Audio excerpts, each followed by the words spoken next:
Okay, Mamedyarov, Giri. They played this line in the Moscow take. Okay.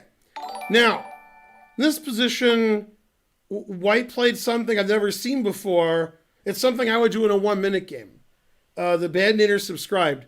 Instead of playing boring with White, which is what I do, move your queen, bishop d3, castle, rook c1, h3, a3, maybe play for e4. He played knight e5, f4.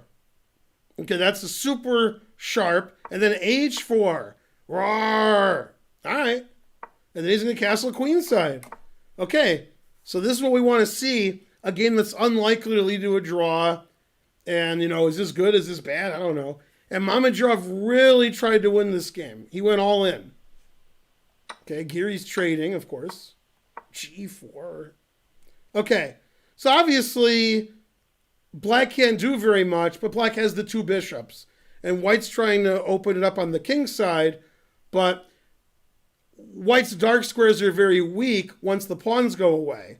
These pawns create a wedge against Black's bishop, so the bishop isn't powerful. So he played f6, never do that. And that makes the Black bishop much better, not to mention the rook. And that's a very dangerous move because White takes on g6 and plays bishop to d3. Okay, so already we're threatening, to come in there, give checkmate. Okay, e4. Now, obviously, if Black plays e4 and White retreats his bishop, bishop d3 made no sense. So having said A, we must, continue. Bishop e8. I think taking here just loses. It says it doesn't lose. It says that, it does say it loses, yeah. It's funny, queen takes e4 wins, and bishop takes e4 does not. It's hard to believe. Okay, Giri played bishop e8. All right.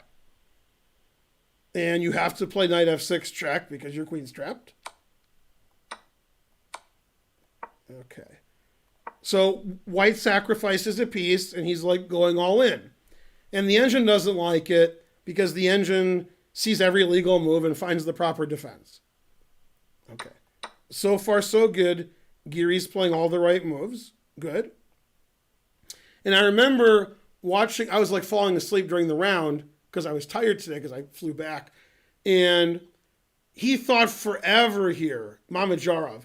The engine says rook hg1 equal, but he played queen h3. And the engine doesn't like that and says after dc, Black is better. We're trying to get the bishop off of this diagonal so we can play rook f5 and bishop g6 and etc. So after dc, bishop c, rook f5, the engine prefers Black. He played rook to d8, and now it says all zeros again. And 2,800 players are really good at finding draws in positions where it's hard to find. He played g6, looks normal. And if Black wants to win, he has to play rook f5, which seems like an odd move because it's hanging. Black's not better after rook f5, but it's a winning attempt. After rook f6, the game ends immediately. Now again, White's down a piece, so in like 3 or 4 moves, White's going to resign. White's down a piece. But he has this very nice trick that draws. Tricks are for kids. Now this trick doesn't work if Black's rook is on f5, because in this position, he could play king f6. If the rook was on f5, it wouldn't be on f6. You can't play king g8 because your queen's hanging. So you have to just play this draw. And that's how the game ended in perpetual. So he sacked a piece, castled opposite sides, went all in, couldn't find a win, and sacked his queen for a perp.